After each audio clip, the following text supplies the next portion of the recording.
he noticed my questioning glances, Sherlock Holmes shook his head with a smile. Beyond the obvious fact that he has at some time done manual labor, that he takes snuff, that he is a Freemason, that he has been in China, and that he has done a considerable amount of writing lately, I can deduce nothing else, Holmes said. But how did he know all of that? He could figure it out just by looking at the man. That's what made Sherlock Holmes the greatest detective in the world. The greatest detective in the world?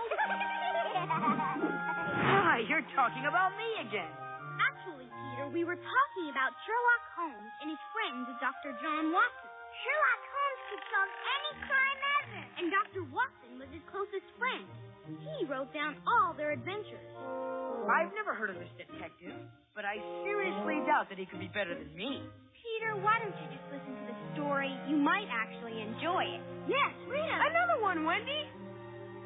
Go ahead, Wendy. Let's hear about this Dr. Holmes and Sherlock Watson. Peter, that's Dr. Watson and Sherlock Holmes. Let's see. Here we go. The Hound of the Baskervilles. Another adventure of Sherlock Holmes written by Arthur Conan Doyle. There stood a foul thing, a great black beast shaped like a hound, yet larger than any hound that ever mortal eye has rested upon. As it turned its blazing eyes and dripping jaws upon them, the three shrieked with fear and rode for dear life. This is great. But what does it have to do with Sherlock Holmes? I'll get to it, Peter. Just keep listening. Yeah, come on, Wendy. I want to hear about the Hound of Baskervilles. That's the Hound of the Baskervilles, Michael. Or as Conan Doyle, Dr. Watson put it. The barren scene, the sense of loneliness, and the mystery and urgency of my task all struck a chill into my heart. There rose suddenly out of the vast gloom of the moor that strange cry. It came with the wind through the silence of the night. A long, deep mutter, then a rising howl, and then the sad moan in which it died away. Good heavens! What's that, Watson? I don't know. It's a sound they have on the moor. Never in the delirious dream of a disordered brain could anything more savage, more appalling be conceived than that dark form and savage face which broke upon us out of the wall of fog.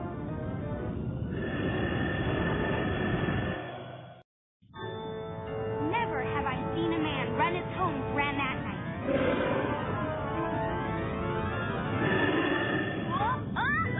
I'm reckoned fleet of foot, but he outpaced me. Don't just fly there, fly! I don't understand why he doesn't just fly out of the dog's reach.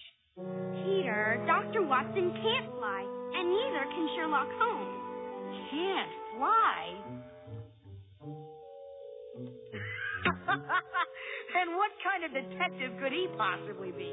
Peter, Sherlock Holmes solved his crimes through cunning and logic and simple deductive reasoning. That's right. It was elementary. My dear Pan? Peter, we're trying to enjoy a story here. If you can't sit still and listen, why don't you just get back to whatever it was you were doing? A fine idea, John. Just what was it I was doing anyway? I was coming from the Indian village. Oh, I remember now. I came for my panpipe. But Peter, your pipe is gone. You're right. My panpipe, which was hanging on this peg, is definitely gone. So, this is mysterious indeed. A case worthy of the great Sherlock Holmes and his legendary powers of deduction and observation. Wouldn't you say? Watson? That's right. I shall be Holmes, and you shall be my Watson. You can tell everyone how I solved this great mystery. Now, we must apprehend the scoundrel and recover my purloined panpipe. Quickly. There's no time to waste. The game is a shoe. You mean the game's afoot?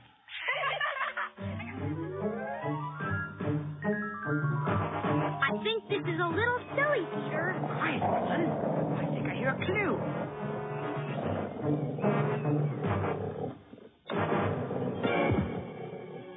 John, don't move! It's Nico.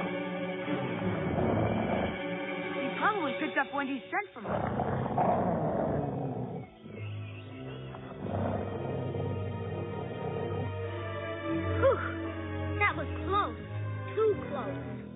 good thing he and Wendy are friends. Now, come on, Watson. Let's continue the case at hand. There. What do you make of this, Watson? It's a footprint. Could have been made by anyone. Not just anyone. The culprit who stole my panpipe. But how do you know? Look closer, Watson. The track is leading away from the underground house, and whoever made it was in a hurry. The distance between this footprint and the one over there is too long to have been made by anyone walking. Therefore... He must have been running. Brilliant reduction, Watson. If somewhat preliminary, given the obvious clues. Now, what else can you surmise about the brigand who stole my pipe? Well, since the tracks are outside the underground house, maybe one of us is the culprit. That's absurd. Watson, how could one of us leave footprints? We fly, don't we? Come on, Watson. I know who took the panpipe. Walk the deck and clean the gun. Sharpen sword by setting sun. Another day of work is spent. While Captain Hook away he went. Yo ho, yo ho, yo ho, yo ho, yo ho. And on with pirates' work we go. Good. We can search Hook's cabin while he's gone. We're in luck, Watson.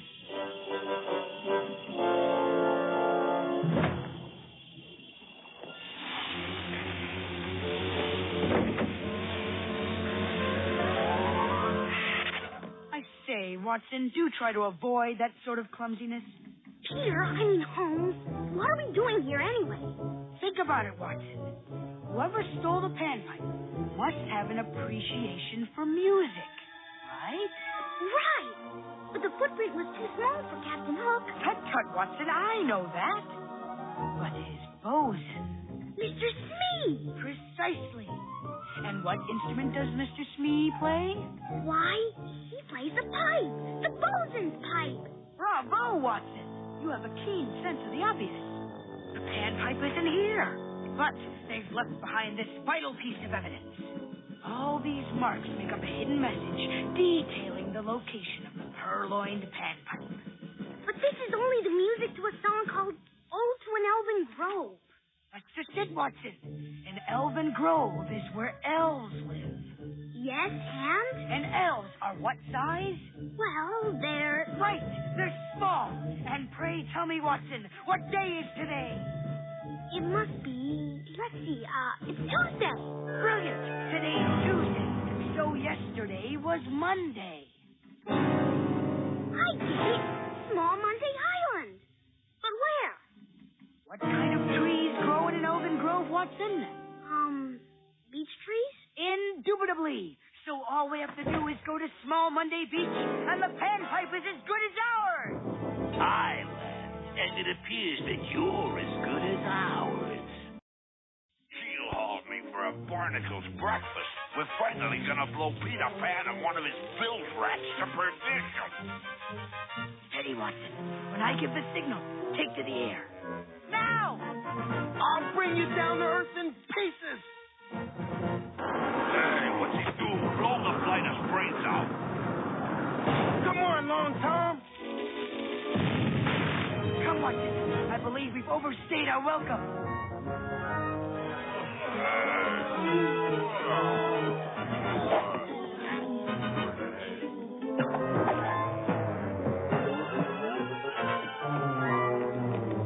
We got the little beggars now. Peter, we're trapped! Shipper me for a jellyfish.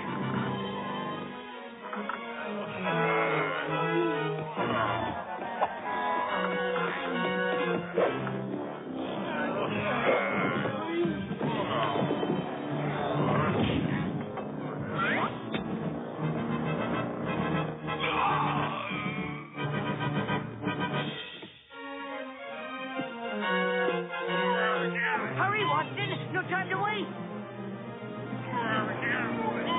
A bit too much powder is my deduction, Watson. Now, let's get to Small Monday Beach. Big haste, you wretched cur. It's too hot for to dig the Captain Hook's hole, Starkey. Here, this is a bit on the balmy side. But you know what they say, old chap? Only mad dogs and Englishmen go out in the midday sun. Who's you calling Englishman? Play the whistle, Smee. We're burying my treasure, not boarding it. Oh, to be sure, Captain. Just piping the sun up to high noon. It looks like it worked again, too. Your cerebral cortex is terminally concussed, Smee. The sun will reach its apex whether you pipe it there or not. Oh, well, I'm thanking you for that, Captain. I could use the day off. Peter, Holmes, Smee's bows whistle doesn't even sound like your pipe. What are we doing here? Solving the mystery, Watson. And as you can see, my dear fellow, I was right all along. You were? Of course. Quite obviously, Hook so treasures my panpipes that he not only stole them, but, knowing that I'd suspect and search his cabin, he secreted them on land until he could bury them here. Holmes! That means Hook is Professor Moriarty. Professor who? Moriarty. Sherlock Holmes' mortal enemy. His nemesis. He's the most evil man in Neverland. Capital, Watson. Moriarty he is.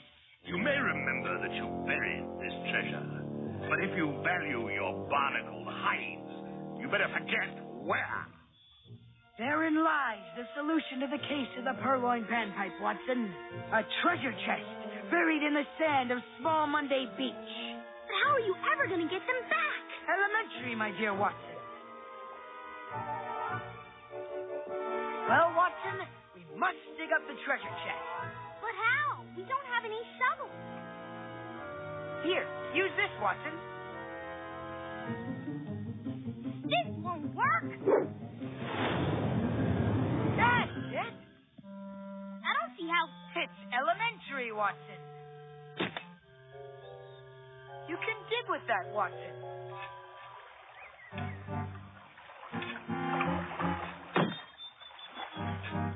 We did it, Watson. We found it. We?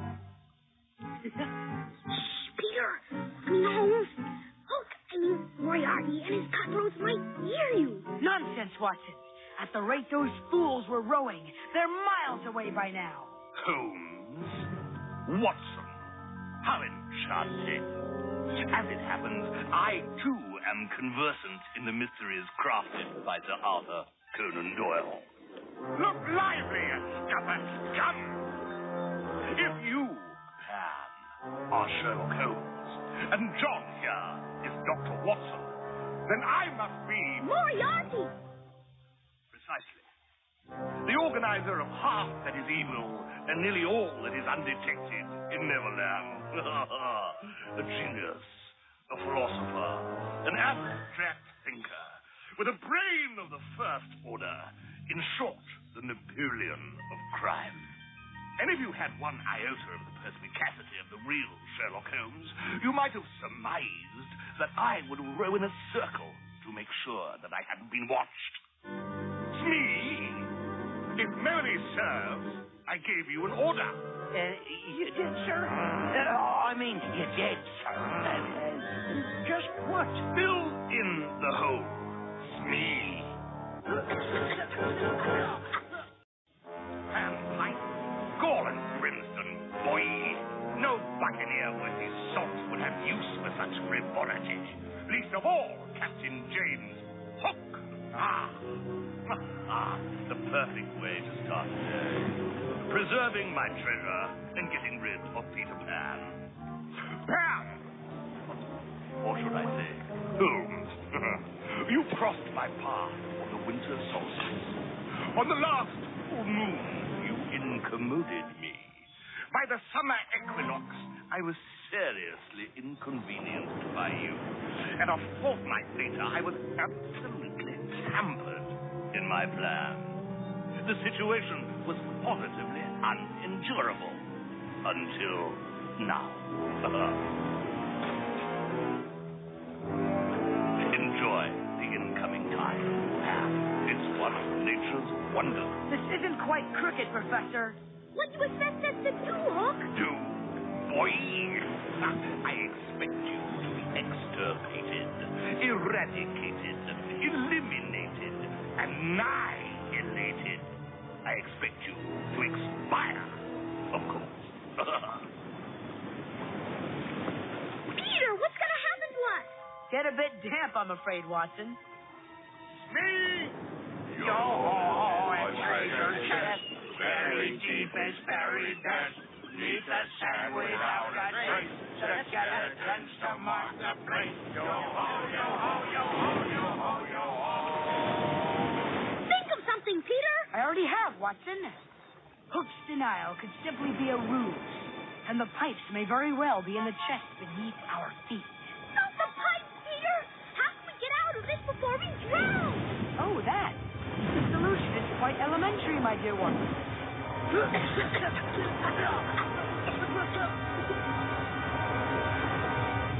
I shall simply summon the mermaids.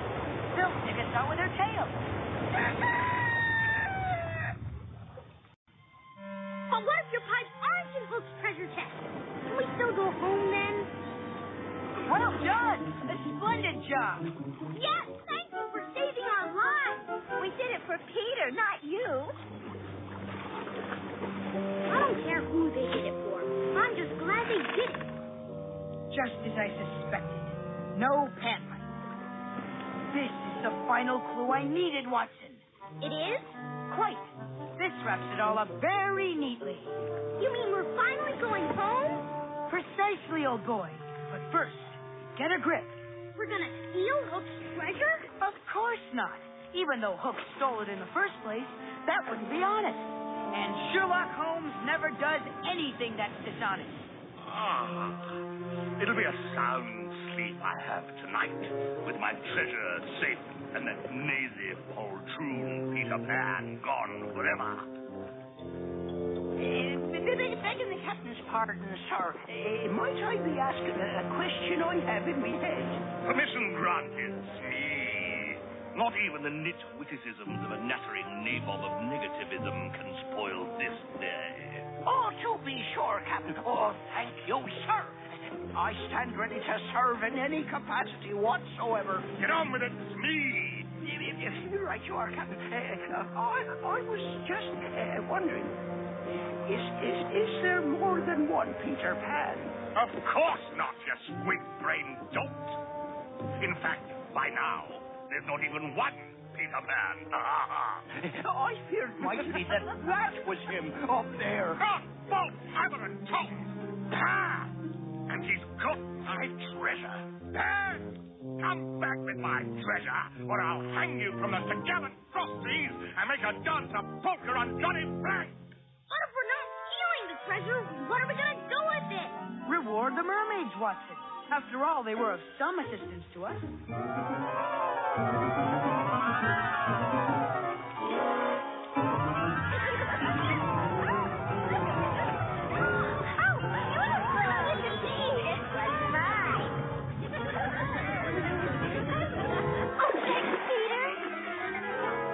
Well, Watson, that concludes our business here. It's not that I don't want to go home, but the mystery of the purloined panpipe, it still hasn't been solved. Ah, but it has, my good fellow. It has. So, when I saw there was nothing in Hook's buried chest but treasure, I knew the answer to the mystery. For, you see, the treasure contained hundreds of precious stones. I immediately hearkened to the fact that outside this house there was a round, flat stone. This one, to be exact. Although it's not a precious stone, it is an important clue. What forms on this stone in the morning? Morning dew? Precisely, but only if the stone is shaded. And what would provide that shade? A leaf. And a leaf grows from a twig. What do we do with twigs? Use them for kindling, right? And who builds more fires than anyone else?